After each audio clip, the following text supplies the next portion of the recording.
Ah, cyberspace. It's the word we've got. Cyberspace is the word, we've got the word. A contrived metallic world of flashing lights. An invisible universe. Cyberspace is a new kind of space. It's a very lonely, very denuded, very sort of unhappy place. Why should somebody buy a computer? Why should somebody enter cyberspace? Because you want to. If you don't want to, don't. I do not view cyberspace as the salvation for humanity. I view it as a battlefield. You're going to ask for it, you're going to interact with it, you're going to face it, you're going to collide with it, you're going to coalesce with it. That's going to make the difference.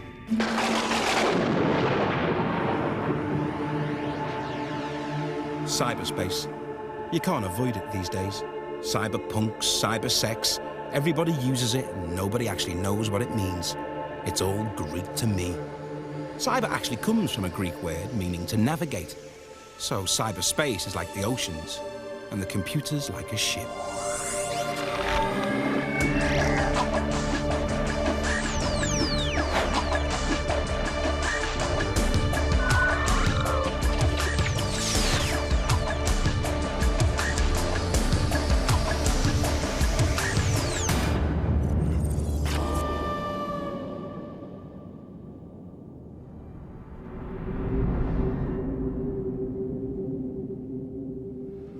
Cyberspace is the electronic space where computers and all things digital communicate.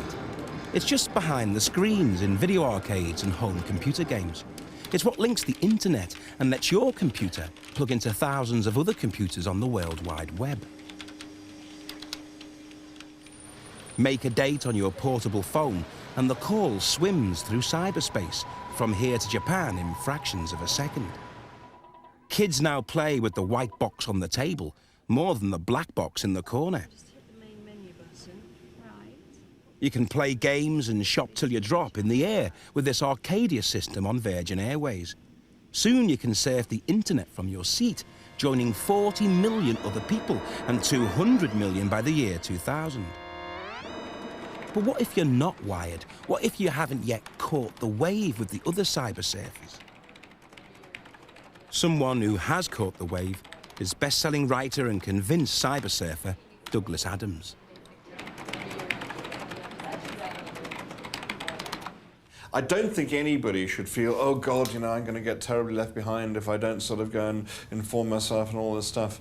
Either it interests you or it doesn't. Or it'll get to a point where you are tremendously aware of the need to do a particular thing, which you'll need to do in that way, and therefore, at that point, you know, you're ready to go.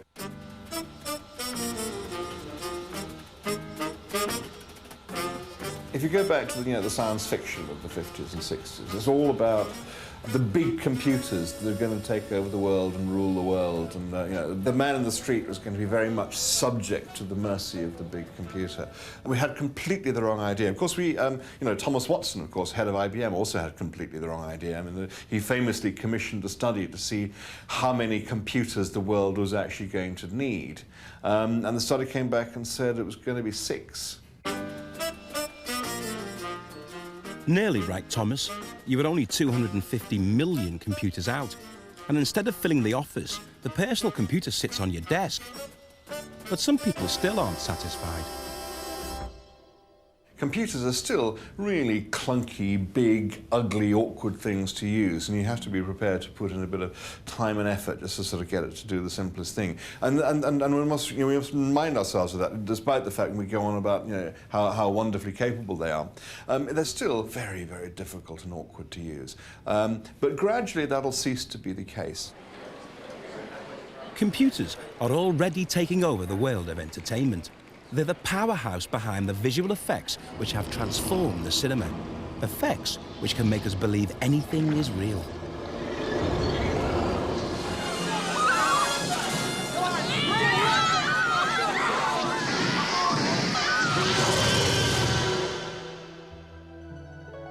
The art of illusion in the cinema began when the Lumiere brothers took their cine camera to a railway station in 1897.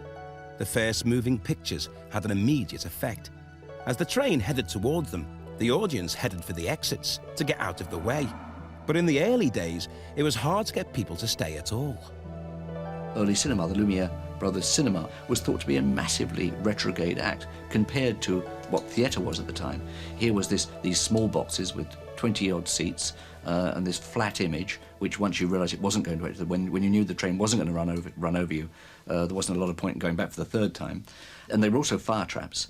It must have looked like a very, very short-term investment. In fact, you know this wonderful story of Lumiere himself making a deal with his very first cameraman, I think his name was Mesquiche, and saying to him, you know, this won't be a long-term job, Mesquiche. This is a flash in the pan, and I'm not even sure we can offer you 3 months, because once the public's tired of it, that'll be the end.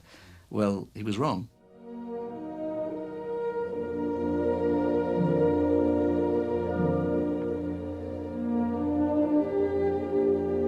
"70 years later, the audiences were still coming, attracted by the space-age effects of films like Stanley Kubrick's 2001. For its designer, Douglas Trumbull, effects can't just dazzle, but have to make the audience feel part of the movie. I mean, everything in a movie is a special effect to some degree, and I've been fascinated with the idea that movies could be an immersive experience, that you could actually sort of enter into a movie and be part of a movie, and so I sort of got impregnated with that idea by 2001 and working with Stanley Kubrick, and the whole trip sequence at the end of the movie was what I felt was an immersive experience. And I've enjoyed that work very much. So I look for a number of different ways with various film formats and technologies, whether they're rides or movies or 3D, to explore that territory. Special effects are crossing over from movies to theme rides. Well, the Back to the Future ride is something I've been working on since 1975, because I developed the first simulator rides. Okay, lap bars are coming out. Please put on your lap bars here. You board this car, which is lifted up into a huge sort of planetarium dome ceiling, which is the IMAX dome process. It's an 80-foot diameter hemispherical movie screen onto which is projected this 4-minute trip. The car is mounted on hydraulic actuators which make it move in synchronism with the movie in a very powerful way, like a flight simulator. And so you really seem to be in the movie, surrounded by the movie, and a participant in the movie. This illusory world of theme park rides is controlled by computers down to the last detail. I think that the technologies that we have at our disposal now, particularly related to computers and computer imaging, it's possible to make illusions that are absolutely seamlessly perfect, that even a professional cinematographer could look at this finished work and not detect any flaws or any indications that it was a fake or an illusion. There's no matte lines anymore. There's no wires in the shot anymore. And the ability to project a screen in a dome, for instance, and have the movie virtually all around you and add motion or something, you can completely confuse the human nervous system as to what's real and what's not real.